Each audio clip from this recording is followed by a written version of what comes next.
और अब बात सियासत की लैला की। जी हां, हम बात कर रहे हैं खुद को सियासत का लैला बताने वाले ओवैसी की।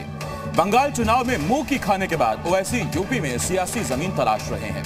बीजेपी से अलग हुए ओम प्रकाश राजभर के साथ वो चुनावी खिचड़ी पकाने की तैयारी कर रहे हैं। ओवैसी का ये इश्क ए सियासत क्या गुल खिलाएगा, ये तो 2022 में जनता तय करेगी, लेकिन इसकी तस्वीर अभी से साफ जरूर होने लगी है। ये रिपोर्ट देखिए। मैं तो लैला हूँ, मैं लैला हूँ, मैं लैला हूँ, मैं लैला हूँ, लैला हूँ। कहते हैं इश्क में एक दस्तूर ये भी है कि लैला को जज्बात छिपा कर रखना होता है। ऐलान इश्क मजनू के हिस्से में आता है, लेकिन इश्क के सियासत में ये दस्तूर उल्टा है। बिहार से बंगाल तक AIM-IM के असदुद्दीन ओवैसी जहां भी गए पिछले 9 महीने में 6 बार ये ऐलान किया कि सियासत की लैला वही हैं। बंगाल में खाली हाथ रहे, लेकिन बिहार में उपेंद्र कुशवाहा का साथ मिला और अब यूपी आए हैं तो एक मजनू यहाँ भी मिल गया। सुहेल देव भारतीय समाज पार्टी के प्रमुख ओम प्रकाश राजभर। इस लैला के क्या आप दीवाने हैं क्या? बिल्कुल, सब लोग हैं, कौन नहीं है। भारतीय जनता पार्टी नहीं दीवाना है, रोज नाम फेंटती है। लेकिन इश्क में अरमान कहां पूरे होते हैं। सब जानते हैं कि मजनू और लैला की ये जोड़ी यूपी में सरकार नहीं बना सकती। सरकार बनाने के खेल को जरूर बिगाड़ सकती है। दरअसल लैला मजनू की ये जोड़ी अकेली नहीं है। राजभर ने जनाधिकारी भागीदारी संकल्प मोर्चा का गठन किया है। इस मोर्चे में 9 छोटी छोटी पार्टियां शामिल हैं। इस मोर्चे में एक बड़ा नाम यूपी के पूर्व कैबिनेट मंत्री बाबू सिंह कुशवाहा का भी है। उनके अलावा कृष्णा पटेल का अपना दल, प्रेमचंद प्रजापति की राष्ट्रीय भागीदारी पार्टी, बाबू रामपाल की राष्ट्र उदय पार्टी, अनिल सिंह चौहान की जनता क्रांति पार्टी, राम सागर बिंद की भारत माता पार्टी और रामकरण कश्यप की भारतीय वंचित समाज पार्टी भी इस मोर्चे में शामिल है। AIM-IM के असदुद्दीन ओवैसी के आने के साथ ही कमजोर दिखने वाला ये मोर्चा अब बड़े खिलाड़ियों का भी खेल खराब कर सकता है। कहने को तो भागीदारी संकल्प मोर्चा छोटी पार्टियों का एक ढीला ढाला गठबंधन है, लेकिन ये पार्टियां अपने क्षेत्र में अच्छा खासा प्रभाव रखती हैं, जो कि बड़ी पार्टियों का खेल खराब कर सकती हैं। 2022 चुनाव के लिए इन सभी छोटी पार्टियों पर बड़े दलों की नजर है। इस लिहाज से संकल्प मोर्चा प्रेशर पॉलिटिक्स का हिस्सा है, जो कि बड़ी पार्टियों को उनसे हाथ मिलाने पर मजबूर कर सकता है।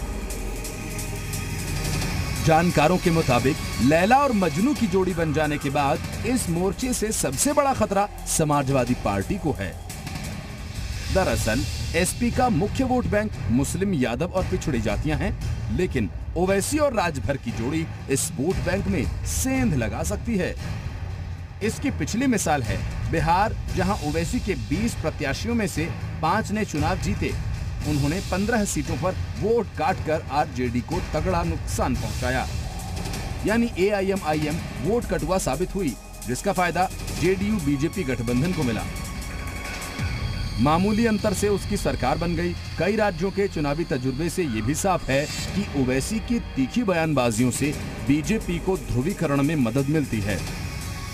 हम भी टीम नहीं है, हम भी टीम नहीं है, हम वो टीम है। हम तराजू का वो पल्ला है कि जिसका साथ देंगे वो तख्त पर बैठ जाएगा, हम जिसका साथ छोड़ देंगे वो तख्ते पर लेट जाएगा, इंशाअल्लाह होता है। अब अगर राजभर भी उनके साथ होंगे तो दोनों मिलकर बड़ा वोट कटवा ब्लॉक बना पाएंगे। इसका फायदा किसे होगा, ये आसानी से समझा जा सकता है।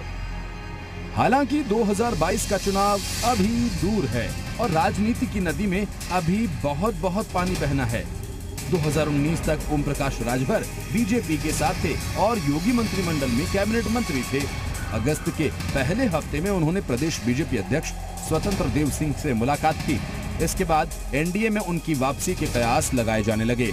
इससे पहले जब ओवैसी ने बहराइच दौरे के वक्त सालार मसूद गाजी की मजार पर जियारत की थी, तब BJP ने राजभर को घेरा था। दरअसल इस इलाके में एक कहानी मशहूर है कि सालार मसूद गाजी और महाराजा सुहेलदेव के बीच भीषण युद्ध हुआ था। इन्हीं महाराजा सुहेलदेव का नाम लेकर ओम प्रकाश राजभर ने पार्टी बनाई। इसलिए बीजेपी ये सवाल पूछ रही है कि ओम प्रकाश राजभर ओवैसी के साथ गठबंधन कैसे कर सकते हैं। हालांकि ऐसे सवालों का जवाब ओम प्रकाश राजभर कुछ यूं देते हैं। कश्मीर में महबूबा मुफ्ती से समझौता करे बीजेपी, सरकार बनावे, तब तो रासलीला है। ओवैसी और ओम प्रकाश राजभर मिलकर उत्तर प्रदेश में सरकार बना रहे हैं तो कैरेक्टर ढीला है।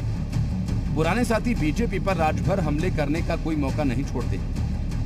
हालांकि कुछ सियासी जानकार इसे नूरा कुश्ती से ज्यादा नहीं मानते, ठीक उसी तरह जिस तरह से ओवैसी को भी कुछ लोग बीजेपी की बी टीम बताने से नहीं चूकते।